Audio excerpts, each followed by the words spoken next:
Welcome to Swami Info. Please subscribe my channel. Thank you for watching my channel. Thank you very much. ముందుగా నమస్కారం అండి. ఈరోజు school attendance app updated versions TIS edit option అనేది మీ యొక్క DDO లాగిన్లో ఇవ్వడం జరిగింది. ముందుగా ఏం చేయాలంటే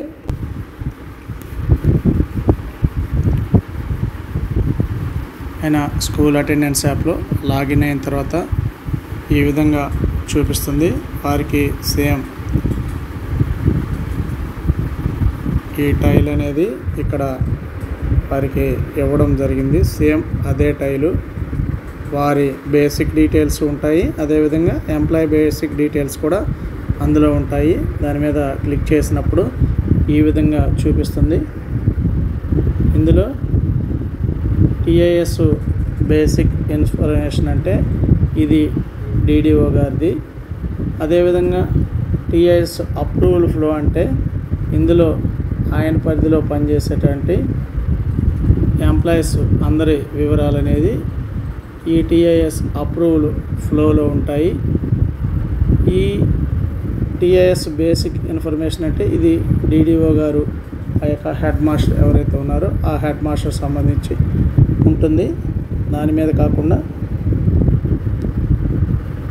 ఇక్కడ టీఐఎస్ అప్రూవల్ ఫ్లో మీద క్లిక్ చేయాలి.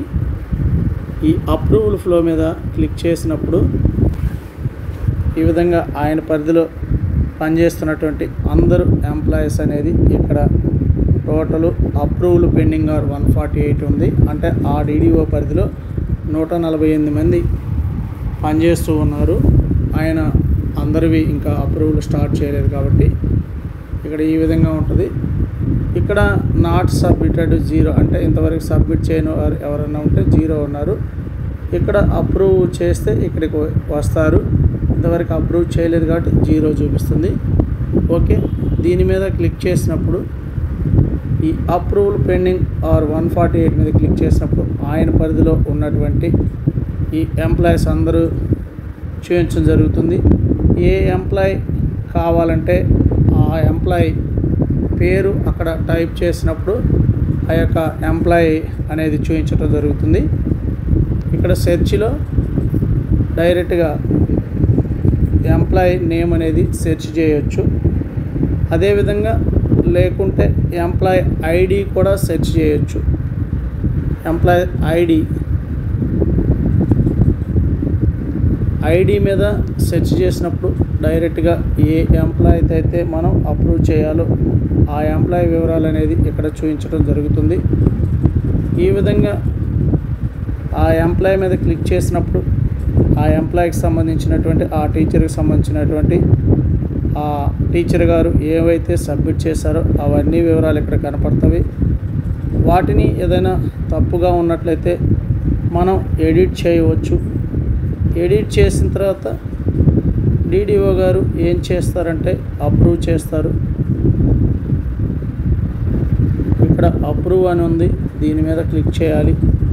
అన్నీ కరెక్ట్గా ఉన్నప్పుడు నిర్ధారణ చేసుకున్న తర్వాత మాత్రమే అప్రూవ్ చేయటం మంచిది. ఆ యొక్క ఎంప్లాయీ నుంచి ఏదైనా విజ్ఞప్తి అనేది వచ్చినప్పుడు దాన్ని కరెక్షన్ చేసి అప్రూవ్ చేస్తే అన్ని డేటా అంతా సక్రమంగా ఉంటుంది. ఈ విధంగా అన్నీ చెక్ చేసుకొని ఆయన పరిధిలో పనిచేస్తున్నటువంటి అందరు ఎంప్లాయీస్ సబ్మిట్ చేసిన టీఐఎస్ డేటాలో ఏమైనా పొరపాట్లు ఉంటే వారు ఇచ్చినటువంటి విజ్ఞప్తుల మేరకు వారు ఇచ్చినటువంటి కరెక్షన్స్ ఏమైనా ఉంటే ఆ టీచర్ యొక్క వివరాలని అప్డేట్ చేసి అప్రూవ్ చేయొచ్చు. ఈ విధంగా ఆయన లాగిన్లో అందరి టీచర్ల వివరాలు అనేది ఇక్కడ చూపించడం జరుగుతుంది. వారి అందరివి ఆయన 1 by 1 అప్రూవ్ చేస్తారు. ఈ విధంగా అప్రూవ్ చేసిన తర్వాత ఇక్కడ అప్రూవ్డ్ ఆర్ అనేది ఇక్కడ కౌంటింగ్లోకి వస్తుంది. ఓకే, ఈ విధంగా అప్రూవ్ చేసిన తర్వాత కౌంట్ అనేది మారటం జరుగుతుంది. ఓకే, ఈ విధంగా మీ యొక్క డిడిఓ గారి లాగిన్లో ఈ విధంగా టీఐఎస్ అప్రూవల్ ఫ్లో అనేది ఇవ్వడం జరిగింది. వారు ఈ విధంగా అప్రూవ్ చేస్తారు. మీకు ఏమైనా కరెక్షన్స్ అనేది అవసరం ఉంటే వారికి మీరు